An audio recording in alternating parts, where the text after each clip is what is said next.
Magandang oras sa lahat ng ating mga ka-good news. Well, naku, beast mode si Digong kahapon sa kanyang Senate hearing. Ngunit si Risa Hontiveros ay meron palang sikretong panlaban. Ito yung Tai Chi principle na ginagamit ang lakas ng kalaban para siya ay pahinain.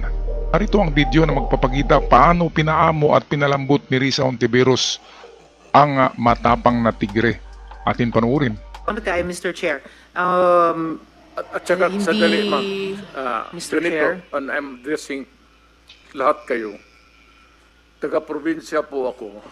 Hindi ninyo pwede akong masumo na papaulit-ulit. Pag ginawa ninyo yan, isnabin ko kayo. Wala akong pera. I am not that rich na mag-travel dito sa aeroplano. Mahal yan. I am nabubuhay ako sa retirement pay ko.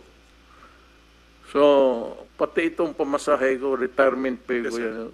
Ganun lang siguro kasi excited lang ako. First time ako naka-appear ng Senate. But walang personalan yan. It has nothing to do with you, yung character ko. Yung boses ko lang kasi excited. But if we are offended by the demeanor, then mag-change gear ako. I'll try to do it with moderation. Salamat kaayo, Mr. Continue, ma'am. Chair. Continue. Kung sabihin ko, I will take full responsibility, magdating tayo sa korte, hindi naman tatanggapin yan. Well, Mr. Chair, and if the resource person could keep his volume and pitch to a normal trying level. to pin me down on Mr. Chair, you are pinned down by your own statements you of cannot. October. You have to pin me Mr. down Chair. lower. I'm not trying to pin you lawfully. down The on exchanges air. are no longer productive. Mr. The hearing Chair. is Do not pin me suspended. down on semantics. Ito talagang hindi magpapatalo si Duterte. Akala niya siya pa rin yung presidente. Akala niya ang Senado ay Davao na kontrolado niya. Beast mode palagi.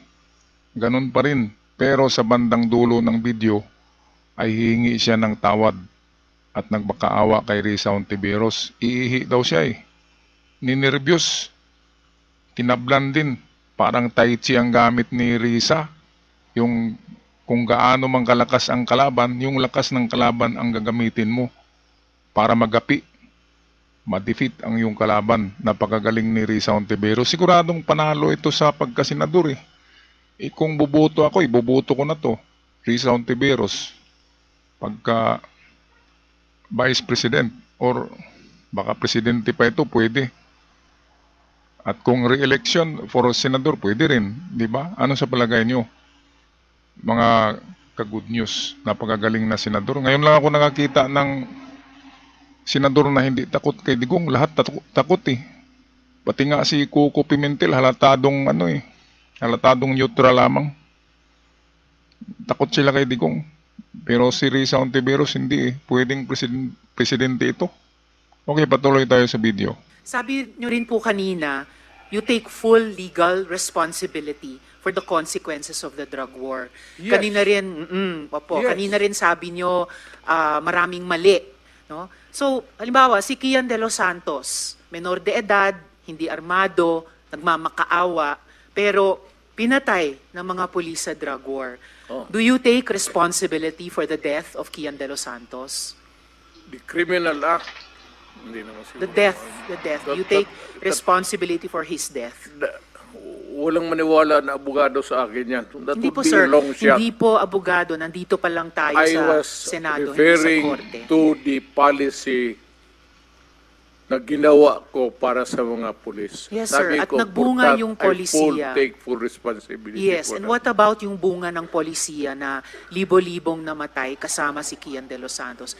Do you also take full responsibility for that. Because in October 2020, na-quote po kayo na sinabi nyo, if there's killing there, I'm saying I'm the one. You can hold me responsible for anything, any death that has occurred in the execution of the drug war. Nung October ulit, October 21, nung 2021 naman, in a Reuters interview, kinwote kayo na sinabing, if there is any person who is going to prison, it would be me. I assume full responsibility. So, do you assume responsibility for the death of Kian De Los Santos, Mr. No. Chair? No.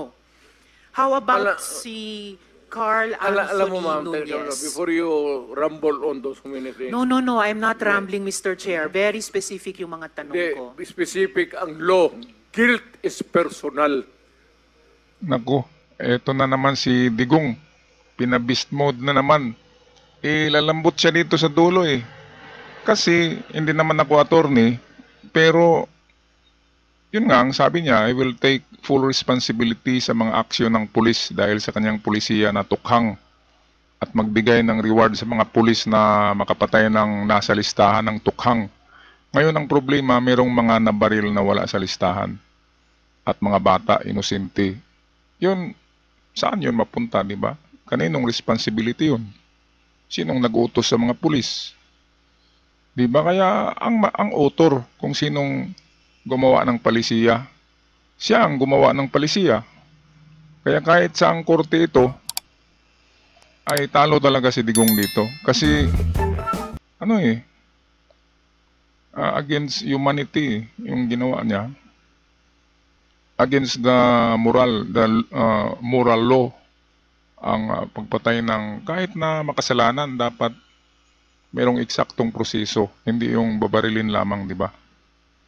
Kaya takot sila sa ICC, International Crime Court. Pareho sila ng kanyang kumpare. Si Digong ayaw din sa ICC. Kaya dito na lang sila magpakulong sa Pilipinas. Sa tingin ko, ito ang kanilang estratehiya para hindi na sila maipadala sa Amerika. Kasi sa Amerika, patas talaga doon ang hustisya.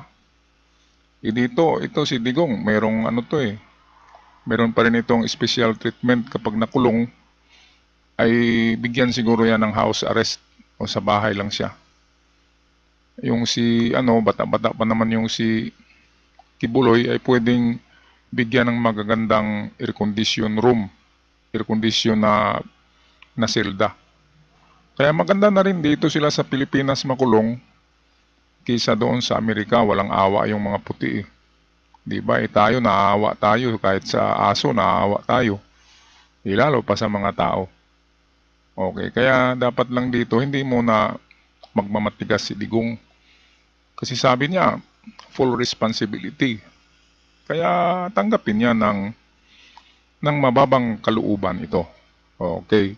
Magaling talaga si Risa Hontiveros mag-cross-examine. Parang attorney. Yung matapang ay pinaamo niya. Tanong ka muna ng abogado. Okay lang po. Kayang-kaya kong magtanong sa abogado. Sige, tanong ka itanong muna ko ngayon po. before we proceed. No. Hindi tayo I magkakaintindihan have prepared dito. these questions with my Guilt legislative is staff. personal. Yes, it's very personal. Hindi So, mo pwedeng ipasa sa iba yan. no, hindi po ito pagpasa. Oh, Iniimbestiga kaya nga. po ng Blue Ribbon yung war on drugs at yung naging bunga na extrajudicial killings dyan. And I am basing my question dun sa mga sinabi ninyo repeatedly, parang tuwing Oktubre nga sinasabi nyo, na you will take responsibility. Correct. So now let me ask you about Carl Anthony Nunez, 20 years old.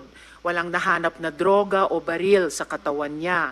Sabi nga ng investigador, mistaken identity. Do you take responsibility for his death?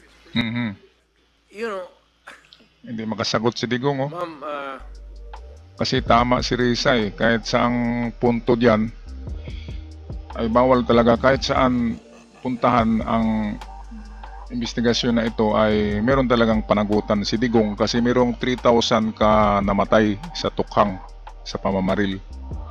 At meron yatang 7 o 6 na mga bata pa lamang na hindi talaga user, hindi drug addict, na pagkamalan, mistaken identity. Kaya meron talagang responsibility. Hindi kasi na kahit nabayaran siguro yung mga yung pamilya noon. Kaya dapat lang na balikan ang pangyayari na yun.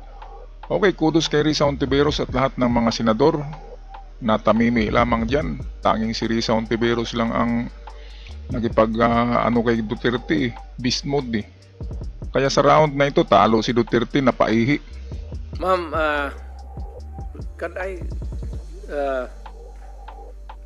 ask for a recess of just a It's few all right, minutes? Mr. Chair. Yes. Talo si Duterte dito. Ewan ko lang sa mga susunod na rounds kung sino na naman ang panalo. Okay, so atin ang tabayanan itong napakainit na ano na ito, mga viral video eh, napakainit. Atin na antabayan sa susunod na edisyon natin. Ako'y magpapaalam na, maraming salamat. God bless the Philippines. Ingat kayong lahat.